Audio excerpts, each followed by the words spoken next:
बोलिए पंच परमेष्ठी भगवान की जय। द्वादश सांगमयी जन्मणि मातेश्वरी की जय। प्रथमान योग वर्णित पुराण पुरुषों के जीवन से आत्म कल्याण की शिक्षा की चर्चा। आज भावरण की बात चल रही थी, कल भानुकरण की बात आई थी। उसमें एक प्रश्न आया था कि भानुकरण के मोक्ष जाने का आध्यात्मिक कारण क्या है। भानुकर्ण, कर्ण से शब्दों को सुनकर अपने भानु भास्कर का उदय कर लेना, अर्थात भेद ज्ञान पूर्वक सम्यक ज्ञान का प्रकाश कर लेना। उसने देखा हमारा ज्ञानी भाई भी इस संसार में किस प्रकार से मान के कारण चरित्रहीनता से पतित होकर आज सत्य स्वरूप को सुनने को तैयार नहीं है, और उसके मरण को देखकर संसार में होने वाली दुर्दशा से मुक्ति के वर्ण करने के मार्ग का चयन करना। आज शब्द है भीष्म पितामह। इनका अपर नाम है गांगेय। ये राजा पाराशर के पुत्र थे। पिता को धीवर कन्या पर आसक्त देख धीवर की शर्त पूरी करने के लिए इन्होंने अपने राज्य का स्वयं त्याग कर दिया और आजन्म में भीष्म पितामह ब्रह्मचर्य रहने की प्रतिज्ञा कर डाली। जब धीवर ने कहा इन्होंने राज्य त्याग दिया तो क्या हुआ, इनसे होने वाली संतान उस राज्य का दावा करेगी। अर्थात भीष्म पितामह का जीवन ये सिखाता है कि पुत्र को पिता की भावनाओं का सम्मान करते हुए कार्य करना चाहिए। ये था व्यवहार।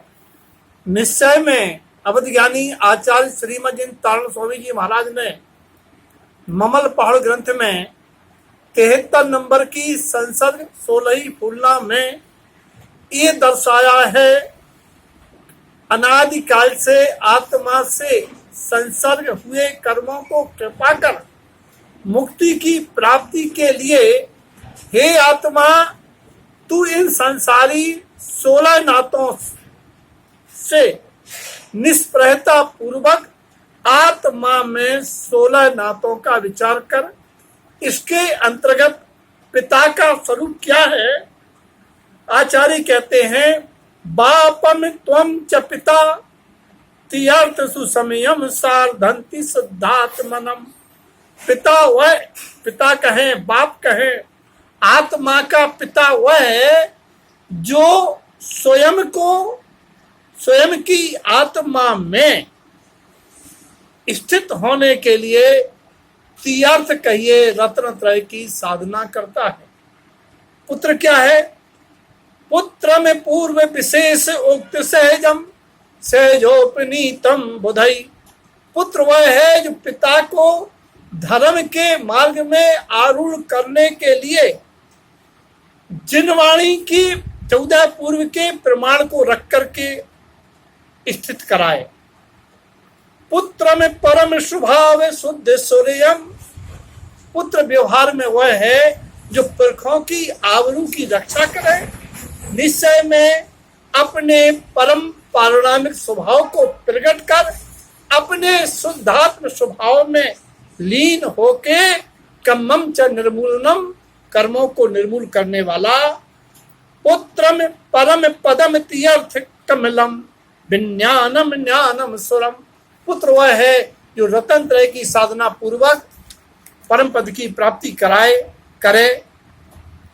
और भीष्म पितामह से एक न करने योग्य शिक्षा और लेना है कि भीष्म पितामह ने जिस समय द्रौपदी को बुलाकर कहा बेटा मेरा अंतिम समय है, मुझसे कुछ उपदेश ग्रहण कर लो। द्रौपदी कहने लगी तातश्री से कह देना आज उपदेश दे रहे हो, उस समय तुम्हारा ज्ञान कहाँ गया था जब मेरी लाज लुट रही थी तुम किसी को मना नहीं कर पाए अनीति से। भीष्म पितामह बोले द्रौपदी मैंने दुर्योधन का अन्न खाया था, मेरी बुद्धि कुंठित हो गई थी और अर्जुन के बाण से मेरा लहू निकल गया, आज मुझे ज्ञान प्रकट हो गया। अर्थात कभी भी अनीति करने वालों के साथ उनका अन्न नहीं खाना, उनके साथ नहीं रहना, वरना भीष्म पितामह जैसी दुर्गति तुम्हारी भी होगी। ये न करने योग शिक्षा। जय तारतम्य, जय जनक।